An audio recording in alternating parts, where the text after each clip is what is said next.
Hi, I'm Curious Cass, and this is Curiosity Junkie. Today's guest explores the healing power of sound and music. He is a TEDx speaker and an amazing musician. Please welcome Jonathan Adams, aka Sonic Yogi, to the podcast. Hi, Jonathan. Welcome to the Curiosity Junkie podcast. How are you? Good morning. Great to be with you. Yes. How are you? I'm fantastic, and it is wonderful to have you on to talk about sound therapy. I always like starting with, how did you get to the sound therapy piece of what you're doing? Sure. Well, it actually came through my own experience with anxiety as well. You know, that story kind of goes through different phases, but in my life, I was experiencing panic attacks and anxiety and things like that for several years, you know, experiencing stress with work and some relationships and things like that. And as part of that process, I began to practice yoga. It just looked relaxing. And through yoga, I eventually came to meditation. With the yoga, it did help me to begin to feel more relaxed, more calm and centered in my body. Also, eventually, it helped to start to bring out what now in retrospect I know was traumas. That anxiety at first got better, but then temporarily it became worse. And in that sort of intense period, it was like my nervous system had been laid bare, so to speak.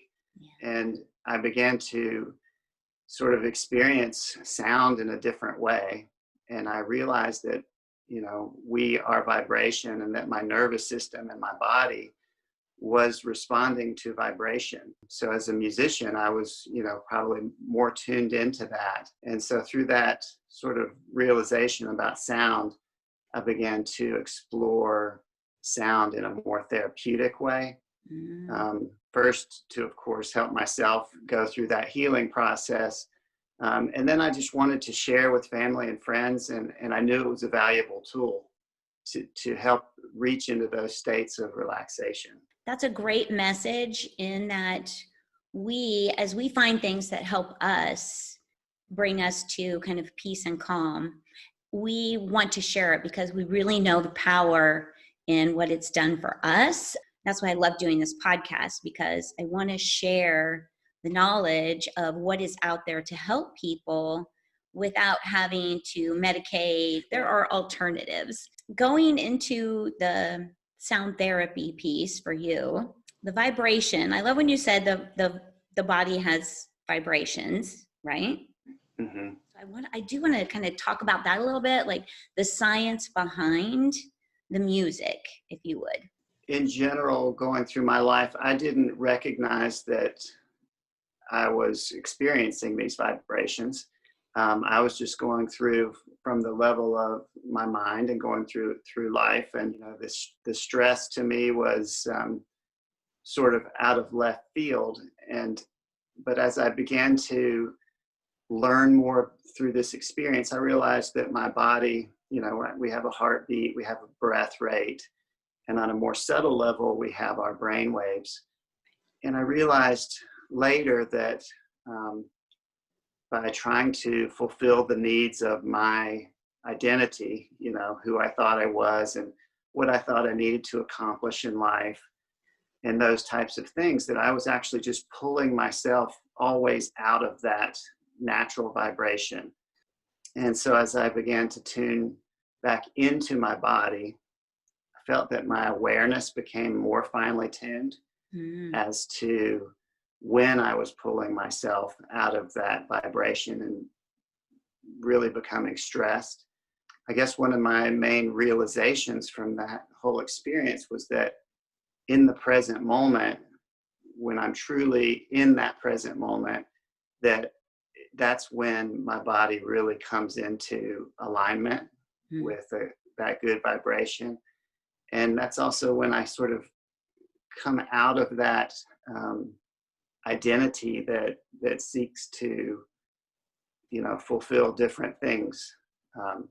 I realized my mind was always in the future or the past, really rarely in the present moment.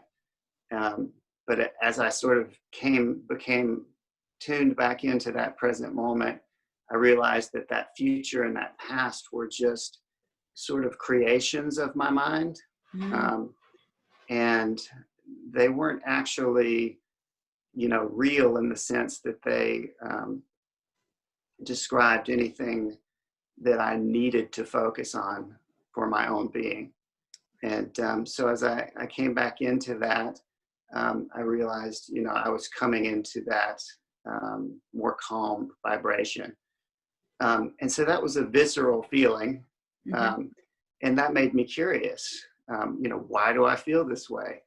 And I could feel that sound also helped me to come into that presence. And so I began to study and learn about brain waves and our nervous system and, how it all fit together. So I'll just go through the brain waves now really quickly. And so we basically, for those who haven't heard this before, we have 4 main brainwave states, and they are beta, alpha, theta, and delta. And I'm using my hand to show the different ranges because they're kind of like the ranges on the EQ on your stereo. So they each have a different frequency band. And each of those frequency bands is a different state of consciousness. So we have beta, which is our normal waking state. Okay. Then we have alpha and theta, which are more meditative states. And then we have delta, which is typically a deep sleep state. And so each of those states also reflects a different state of our nervous system. So in high beta, we can typically become stressed. We typically have a lot of intrusive thoughts and things like that. And the lower beta is our normal problem-solving state, which we're probably in most of the day. In alpha and theta, our nervous system starts to move towards the parasympathetic state, which is our rest and digest. It's kind of like releasing stress. We're in a time of safety. And so that's also a time, when we get into that meditative state.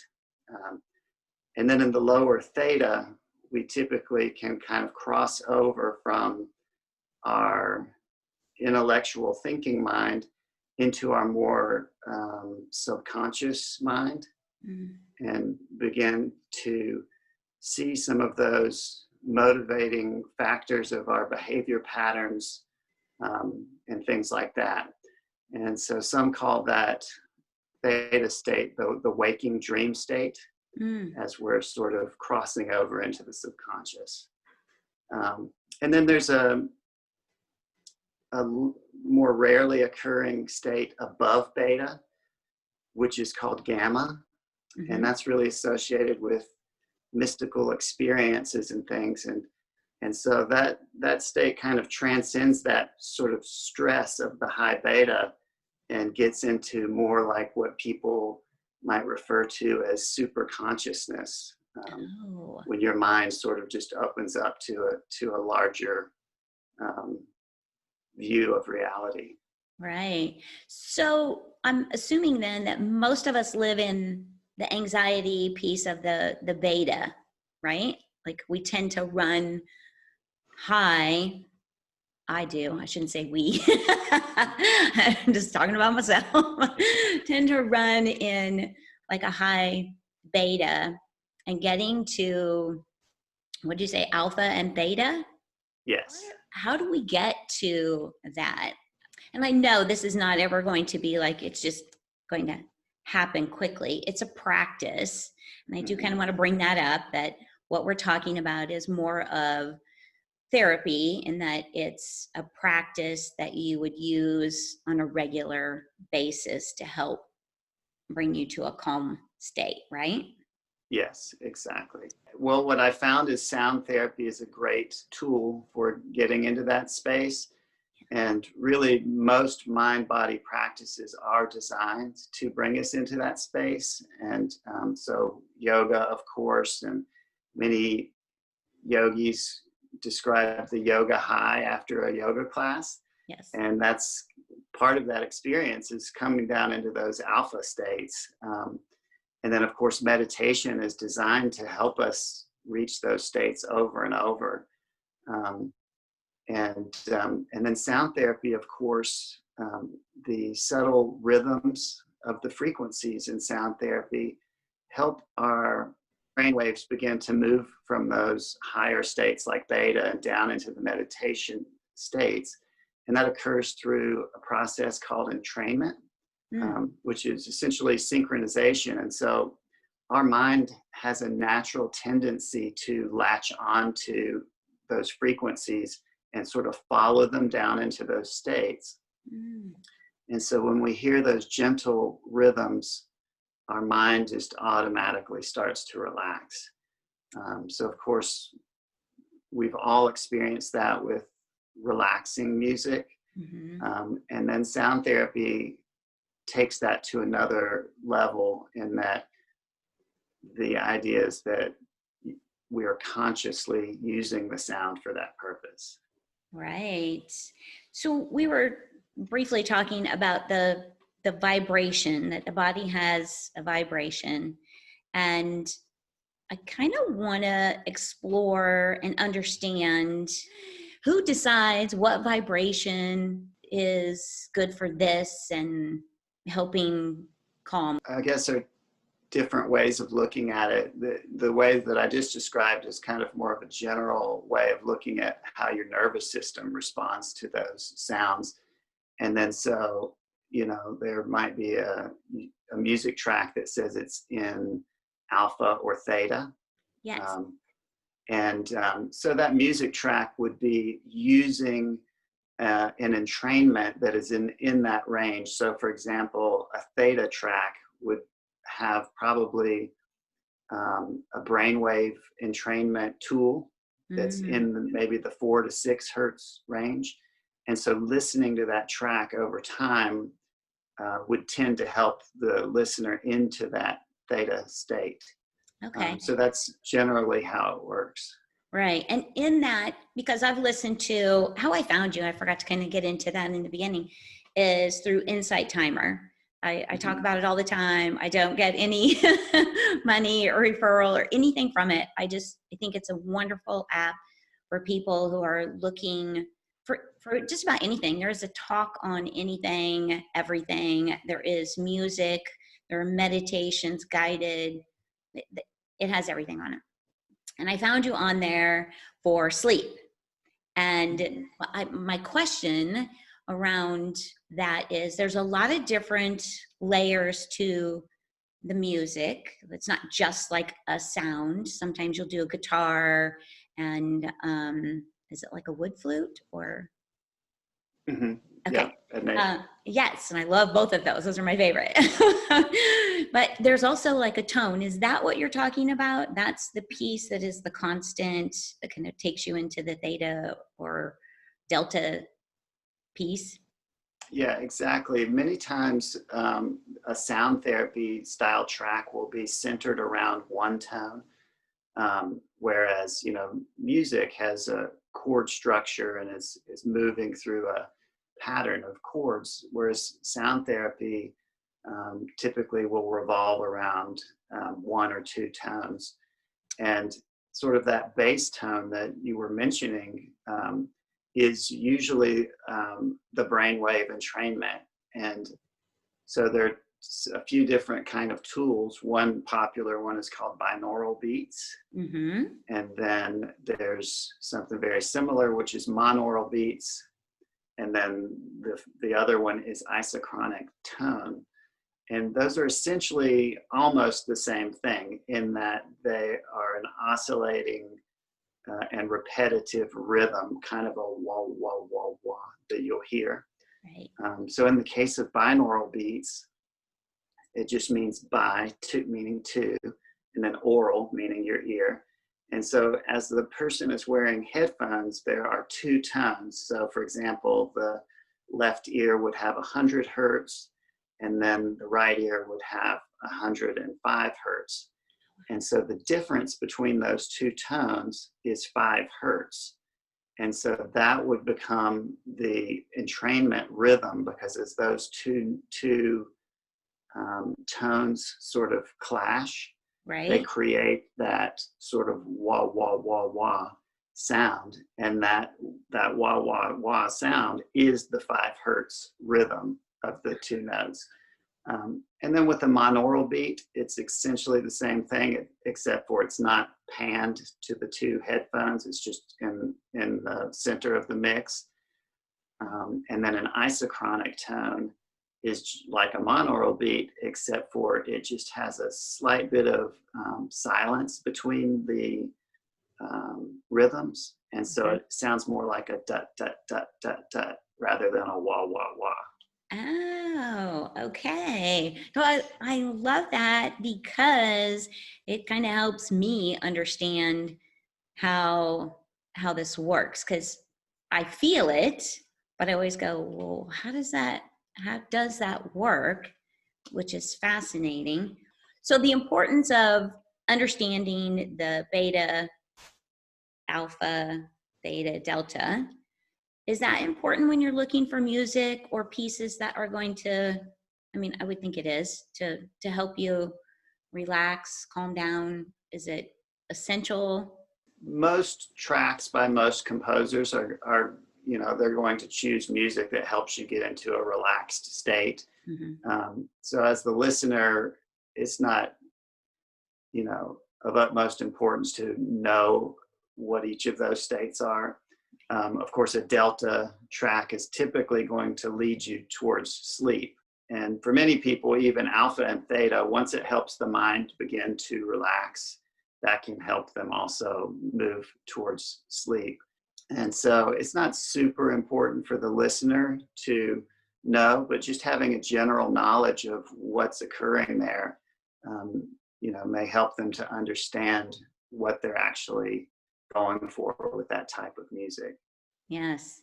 So let's talk a little bit about your music and how you create it and how people can connect with it, because I find you on Insight Timer, but I know you also have a website that has so much more on it, and let's share that with everybody. My website is sonicyogi.com. I love that, by the way. Yeah, thank you. I was looking for a name, and it just came to me in about 2 minutes. And I thought, since I've been doing yoga, and essentially the sound therapy is really another way of doing yoga. And Patanjali, who was the father of yoga, described what yoga was as the cessation of the fluctuations of the mind. Which I interpret to mean that all of those ruminating thoughts kind of get quiet. Oh, yes. And so I think that's what we're all looking for. And so that's really the reasoning and the intention behind my music, is to really assist in helping people to quiet their minds and relax their bodies. And so that's why I began creating the music. I was a professional musician, touring and traveling with another style of group, and I studied classical guitar in college. And so I did that for many years, and still play music as well now. But the intention at that point was to begin to use my musical training as a way to help people kind of reach into these states.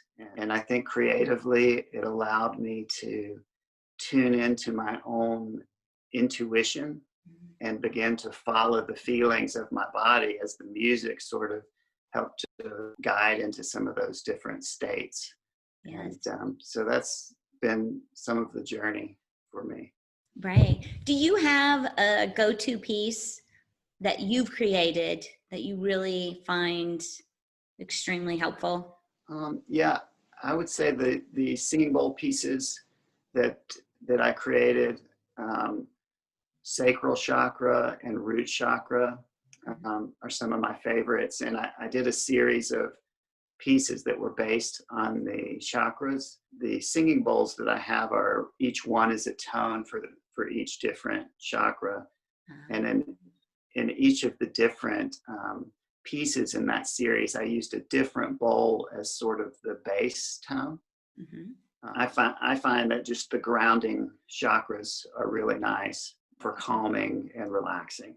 Yes, yes. I have a few singing bowls. I don't know what their vibration connects to, but I love them.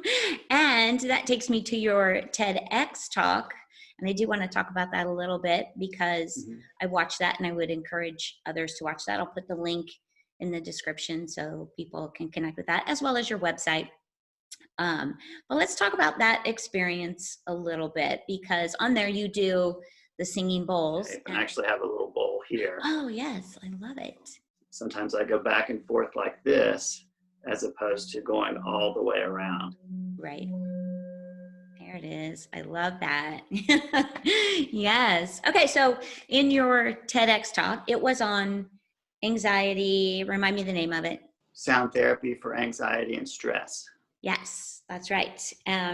So let's talk about that a little bit. Did you design the piece of music that you played there? Was that designed specifically for that talk, or was it something you had created to help you with stress and anxiety? Well, I played the singing bowls and then also one with the cellist.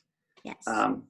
And the singing bowls was mostly improvised. That was definitely, to help me with stress. And then the piece with the musician was a piece that was written by us, and it just happened to be a relaxing piece. So that talk actually came about through a concert that we had played together, and that was the touring group I was in before. After I had had my experience with anxiety, I began giving sort of a mini talk during the concert about anxiety and stress and how sound could be helpful. And I remember in the beginning of doing that, I thought people would think this is crazy, that somebody's talking about this in the middle of a concert. But what I found was that people would come up afterwards and say, I experienced that too. And I'm so glad that, you're talking about this. And so that gave me the confidence to continue doing that. And after one particular concert, a woman came up and said, I run these TED Talks for our town. Would you be interested in giving this talk? And so that's how that came about. So it was a wonderful opportunity to sort of, reach more people. Yes, absolutely. Do you still tour and travel with your band? No, that group ended our run several years back.